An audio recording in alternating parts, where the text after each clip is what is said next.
రాష్ట్రంలో mega DSC పేరుతో నిరుద్యోగ యువతను కూటమి ప్రభుత్వం మోసం చేసిందని ఏలూరు జిల్లా వైఎస్ఆర్సీపీ యువజన విభాగ అధ్యక్షులు కామిరెడ్డి నాని, ఏలూరు పార్లమెంట్ నియోజకవర్గ ఇన్ఛార్జి కారుమూరి సునీల్ కుమార్, ఏలూరు నియోజకవర్గ ఇన్ఛార్జి మామిళ్లపల్లి జయప్రకాష్ తీవ్రంగా విమర్శించారు.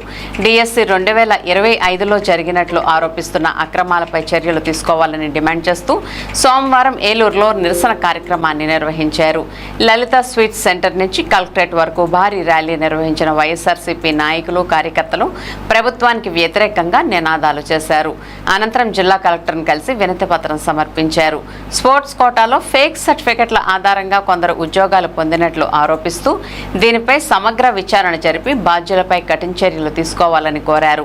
ఈ సందర్భంగా నాయకులు మాట్లాడుతూ మాజీ ముఖ్యమంత్రి వైఎస్ జగన్మోహన్ రెడ్డి ఆదేశాల మేరకు రాష్ట్ర వ్యాప్తంగా వైఎస్ఆర్సీపీ ఆధ్వర్యంలో నిరసనలు తెలుపుతున్నట్లు తెలిపారు. మెగా డిఎస్సి ద్వారా లక్షలాది నిరుద్యోగ యువతకు న్యాయం జరుగుతుందని ఆశలు కల్పించిన కూటమి ప్రభుత్వం చివరికి వారి ఆశలను అడియాసలు చేసిందని విమర్శించారు. స్పోర్ట్స్ కోటాలో ఉన్న 421 పోస్టుల్లో భారీ అవకతవకలు చోటు చేసుకున్నాయని ఆరోపించారు. అర్హత లేని వ్యక్తులు నకిలీ ధ్రువపత్రాలతో ఉద్యోగాలు సాధించారని, ఈ వ్యవహారంలో ఉన్నత స్థాయి ప్రమేయం ఉందన్న అనుమానాలు వ్యక్తమవుతున్నాయని పేర్కొన్నారు. ఈ నేపథ్యంలో సిబిఐతో స్వతంత్ర విచారణ జరిపించి వాస్తవాలను వెలుగులోకి తీసుకురావాలని డిమాండ్ చేశారు. నిరుద్యోగ యువత భవిష్యత్తుతో చెలగాటమాడే చర్యలను వైఎస్ఆర్సీపీ తీవ్రంగా ఖండిస్తోందని, అర్హులైన అభ్యర్థులకు న్యాయం జరిగే వరకు పోరాటం కొనసాగిస్తామని హెచ్చరించారు.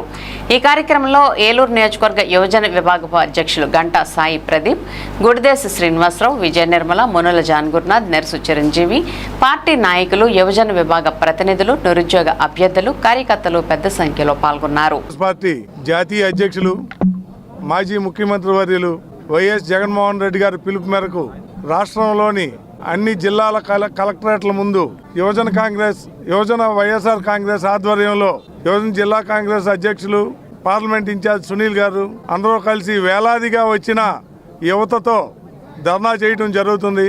ఈ ధర్నా ముఖ్య ఉద్దేశం డిఎస్సిలో జరుగుతున్న అక్రమాలు. చంద్రబాబు నాయుడు గారు వారు ప్రమాణ స్వీకారం చేసిన మొదటి సంతకం పెట్టింది డిఎస్సి పైన.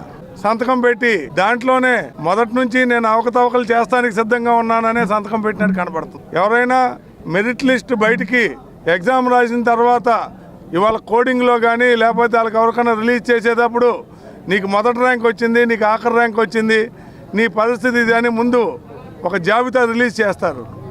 దాని తర్వాత ఎవరికి ఏ ఉద్యోగం వచ్చింది అనేది కాల్ లెటర్ ఇస్తారు. అలాంటిది అదేమీ లేకోకుండా వారికి వారి అనుయాయులకు మెసేజ్ రూపంగా పంపి వారందరికీ ఉద్యోగానికి ఎంతని ఫిక్స్ చేసుకుని వారి యొక్క ఇక్కడ అనుచరుల దగ్గర నుంచి ఆ డబ్బులు తెప్పించుకుని వారందరికీ ఉద్యోగాలు ఇచ్చిన ఘనత విద్యాశాఖ మంత్రి లోకేష్ గారిది.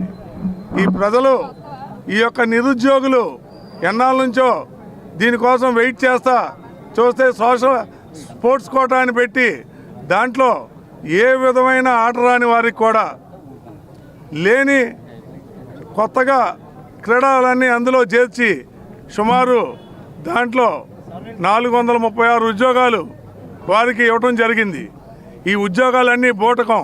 ఇవన్నీ ఎన్ని వేల రూపాయలు, ఎన్ని లక్షల రూపాయలు చేతులు మారినాయి అనేది జనం అందరికీ తెలిసిన సత్యం. దీనిపై సమగ్ర విచారణ జరిపి వెంటనే ఇది తేలేదాకా, ఈ ఎంక్వైరీ తేలేదాకా లోకేష్ గారు రాజీనామా చేయాలని మా యువజన వైఎస్ఆర్ కాంగ్రెస్ పార్టీ తరఫున డిమాండ్ చేస్తున్నాం. వైఎస్ఆర్ కాంగ్రెస్ పార్టీ యువజన విభాగం తరఫున మరి ఈరోజు కలెక్టరేట్ వద్ద మరి నిరసన తెలియజేయడం జరిగింది. ఈరోజు మెగా డిఎస్సి అనే పేరుతో రాష్ట్ర యువతని దగా చేసి, అవకతవకలు చేసి, వాళ్ళకి కావాల్సిన వారికి ఇచ్చుకుని ఉద్యోగాలు స్పోర్ట్స్ కోటాలో అని చెప్పి ఇష్టం వచ్చినట్టు చేసుకుని మెరిట్ స్టూడెంట్స్ని పక్కన పెట్టేసి ఈరోజు సక్రమైన లిస్టు కూడా బయటికి పెట్టలేని పరిస్థితిలో మరి ఈ ప్రభుత్వం ఉందంటే ఎన్ని మోసాలు జరిగినాయో, ఎన్ని నీచాలు జరిగినాయో మరి ఈ డిఎస్సిలో అందరికీ తెలిసిందే. మరి ఈరోజు ఈ ప్రభుత్వం వెంటనే మరి దిగొచ్చి ఎగ్జామ్ రాసిన వాళ్ళందరికీ కూడా న్యాయం చేసి ఒక ట్రాన్స్పరెన్సీతో అన్నీ బయట ఉంచి మరి వెంటనే అసలు అవసరమైతే ఈ ఎగ్జామ్ రద్దు చేసి మళ్ళీ పెట్టాలని చెప్పి వైఎస్ఆర్ కాంగ్రెస్ పార్టీ యువజన విభాగం తరఫున జగన్మోహన్ రెడ్డి గారి ఆదేశాల మేరకు ఈరోజు మేము డిమాండ్ చేయడం జరుగుతుంది. పరీక్ష ఎంతమంది అయితే విద్యార్థులు రాశారో వాళ్ళందరికీ సంబంధించిన మెరిట్ లిస్ట్ని మీరెందుకు బయట పెట్టడం లేదు అని చెప్పి ఈరోజు వైఎస్ఆర్ కాంగ్రెస్ పార్టీ తరఫున మేము విద్యాశాఖ మంత్రి నారా లోకేష్ గారిని అడుగుతూ ఉన్నాం. అలాగే మేము వైఎస్ఆర్ కాంగ్రెస్ పార్టీ తరఫున కొన్ని ప్రశ్నల్ని నారా లోకేష్ గారికి మేము చెప్తూ ఉన్నాం. ఏదైతే ఈ డిఎస్సి నిర్వహణ చూసేది SCERT అని చెప్పి ఒక సంస్థ ఈ డిఎస్సి ఏదైతే పరీక్ష నిర్వహణ బాధ్యత చేపట్టింది, ఈరోజు ఆ పరీక్ష నిర్వహణలో ఆ SCERTలో ఈరోజు డిజిటల్ విభాగంలో పనిచేసే కొంతమంది కాంట్రాక్ట్ ఉద్యోగులతో ఈ పరీక్ష నిర్వహణ బాధ్యతలు అప్పచెప్పి వాళ్ళతో చేపించారు. ఇది రూల్స్కి ఖచ్చితంగా విరుద్ధం. ఎవరైతే కొంతమంది సెలెక్ట్ అయ్యారో వాళ్ళకి మాత్రం ఫోన్లకి మెసేజ్ పంపించి మీరు సెలెక్టెడ్ అని చెప్పి మెసేజ్ పంపించి ఒకసారి 1 మార్కులు మెసేజ్ పంపిస్తారు. 20 రోజుల తర్వాత ఆ మార్కులు మార్చేసి ఇంకొక ర్యాంకు ఇంకో మార్కులు పంపిస్తారు. మీరంతా కూడా పారదర్శకంగా పరీక్ష నిర్వహిస్తే మీరు మెరిట్ లిస్టు 3,26,000 మందికి సంబంధించిన మెరిట్ లిస్టు దేనికి బయట పెడతలేదు అని చెప్పి ఈరోజు మేము నారా లోకేష్ గారిని అడుగుతూ ఉన్నాం. దయచేసి ఇప్పటికైనా కూడా మీరు కళ్ళు తెరిచి నారా లోకేష్ గారికి చెప్తా ఉన్నాం, మీరు ప్రతి మీటింగ్లో కూడా డిఎస్సి మెగా డిఎస్సి అని చెప్పి ఓదరగొట్టారు. ఈరోజు మీరు తీస్తుంది ఏంటి? తీవ్రమైన అన్యాయం డిఎస్సి అభ్యర్థులకి జరుగుతూ ఉంది.